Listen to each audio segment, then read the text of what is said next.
हुआ है। भारत ने एक ही समय पर 3 पड़ोसी देशों में तहलका मचा दिया है।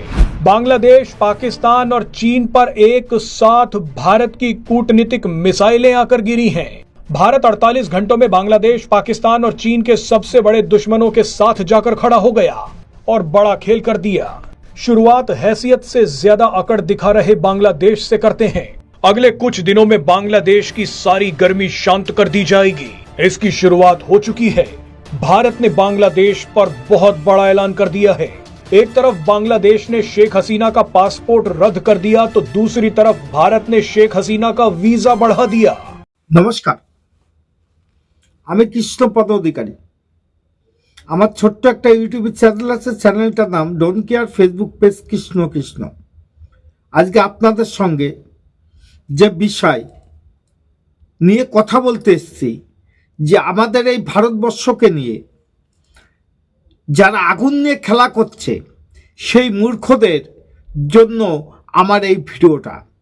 কারণ পৃথিবীর বুকে এবার পৃথিবীর মানচিত্র ভারত যে কত বড় একটা সুনাম জায়গায় এগিয়ে গেছে সেই মূর্খরা হয়তোবা জানে না।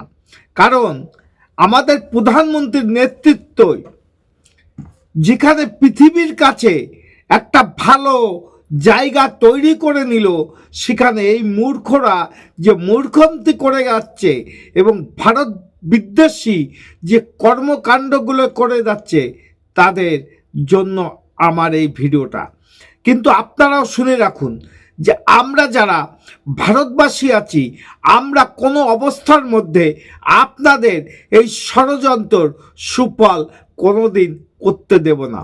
সেটা হয়তোবা বিগত দিনে পাকিস্তান সেটা কারগিলের যুদ্ধের সময় বুঝতে পেরেছে যে ভারত কি জিনিস, আর ভারতের সঙ্গে টক্কর নিলে তার পরিস্থিতি কি হয়। সেটা আগামীতে যারা আমাদের ভারতকে নিয়ে যারা অন্যরকমভাবে চিন্তা ভাবনা করছে তাদের উদ্দেশ্য বলছি, সাবধান হয়ে যান।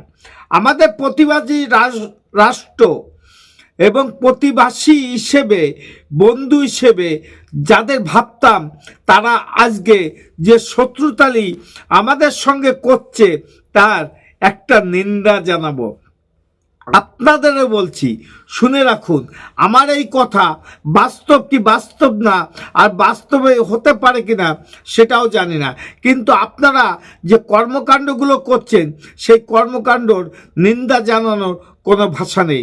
তাহলেই আপনারা দেখুন যে ভারত বর্তমানে পৃথিবীতে কেমন পজিশনে আছে, আর ভারতের ক্ষমতা সম্পর্কে হয়তো অর্থনৈতিক সম্পর্কে আপনাদের কোনো চিন্তাধারা নেই। দেখাবো, চলেন। ভিডিওটা শুরু করার আগে আপনাদের একটু বলছি, চ্যানেলটা সাবস্ক্রাইব করে দেন, পেজটা ফলো করে দেবেন।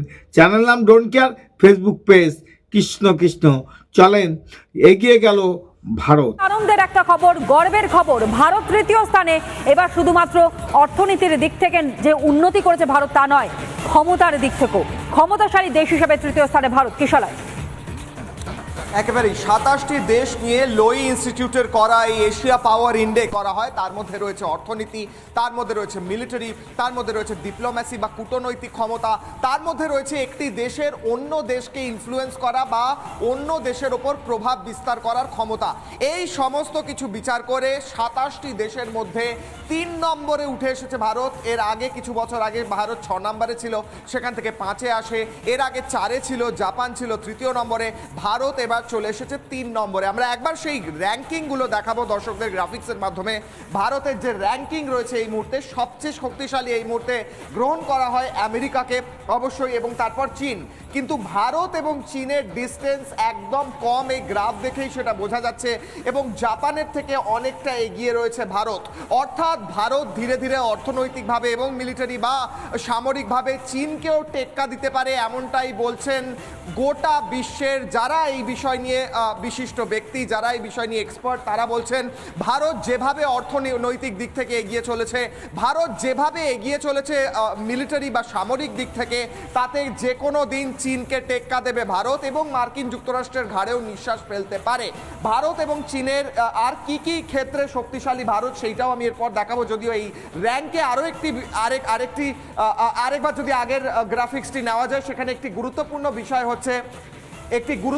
বিষয় হচ্ছে মার্কিন যুক্তরাষ্ট্র, চীন, ভারত, জাপান, অস্ট্রেলিয়া, তারপর রাশিয়া। যে রাশিয়াকে প্রবল ক্ষমতাশালী বলে মনে করা হয় এশিয়া মহাদেশে, সেই রাশিয়া আসলে যে ভারতের থেকে ইনফ্লুয়েন্স, অর্থনীতি এবং মিলিটারি বা সামরিক দিক থেকে বা এই সমস্ত কিছু সার্বিকভাবে বিচার করলে পিছিয়ে পড়ছে, তা এই লিস্ট দেখে, এই গ্রাফিক্স দেখে স্পষ্ট। তার কারণ হলো রাশিয়া এই মুহূর্তে একটি যুদ্ধে জড়িত রয়েছে এবং যুদ্ধে থাকার কারণে তাদের অর্থনীতি কিন্তু ধীরে ধীরে ভেঙে পড়ছে। পরের স্লাইডে দেখাবো, পরের প্রেজেন্টেশনে দেখাবো যে ভারত কোন কোন দিক থেকে এগিয়ে গিয়েছে। সামরিক ক্ষমতায় ভারত এই মুহূর্তে তৃতীয় এবং ভারত খুব দ্রুত আরও এগিয়ে যাবে, কারণ সামরিক যে অস্ত্রশস্ত্রের ক্যাপাবিলিটি হোক, আকাশের পথে মিসাইল হামলা করার ক্যাপাবিলিটি হোক, কিংবা সাবমেরিন হোক, কিংবা সেনাবাহিনীর সংখ্যা হোক, ভারত কিন্তু অনেকটা এগিয়ে। পরে স্লাইড, আর্থিক বৃদ্ধির হার এই মুহূর্তে গোটা বিশ্বের সবচেয়ে স্টেবল আর্থিক বৃদ্ধির হার ভারতে 6.8%, 6.7% এইরকম অ্যাভারেজ মেনটেন করে ভারত জিডিপি বৃদ্ধির ক্ষেত্রে, যেখানে চীন কিন্তু 4-এর নিচে নেমে এসেছে, যেখানে রাশিয়া কিন্তু 3-এর নিচে নেমে এসেছে, যেখানে গোটা বিশ্বে রিসেশন চলছে, অর্থনৈতিক এমন একটি পরিস্থিতি চলছে যেখানে গোটা বিশ্ব নিজেদের অর্থনীতিতে কাটছাট করতে বাধ্য হচ্ছে। ভারত কিন্তু কোভিডের পরেও অর্থনীতি শক্তিশালী করে ধরে রেখেছে। আঞ্চলিক শক্তি হিসেবে ভারত যেভাবে শক্তিধর হিসেবে উঠে এসছে, দক্ষিণ এশিয়া এবং গোটা এশিয়া, তাতে বলা হয়ে থাকে চীন এবং ভারত অলমোস্ট ইকুয়াল, একই রকম ইনফ্লুয়েন্স বিস্তার করছে। পরের কি ক্ষেত্রে ভারত শক্তিশালী হয়েছে? রাজনৈতিক পরিস্থিতি, ভারতের রাজনৈতিক পরিস্থিতি অত্যন্ত স্টেবল। একদিকে গণতন্ত্র রয়েছে, অপরদিকে একটি শক্তিশালী সরকার। এটাই বাস্তব সত্য কথা। আপনার সত্যকে সত্য বলা শেখেন, ভালোকে ভালো বলা শেখেন, সাদাকে সাদা বলা শেখেন। কারণ ভারত যে এগিয়ে যাচ্ছে সেটা বিশ্ব দরবারে অবশ্যই প্রমাণ হয়ে গেল। জানি না আমার এই কথার সঙ্গে আপনারা কতটা একতা এবং আমার কথা আপনারা কতটা সঠিকভাবে নেবেন না বেঠিকভাবে নেবেন জানি না, কিন্তু পৃথিবীর মানচিত্র ভারতে এখন 3 নম্বর অবস্থানে আছে। এটা সমস্ত ভারতবাসীর কাছে এর চাইতে খুশির খবর আর হতে পারে না।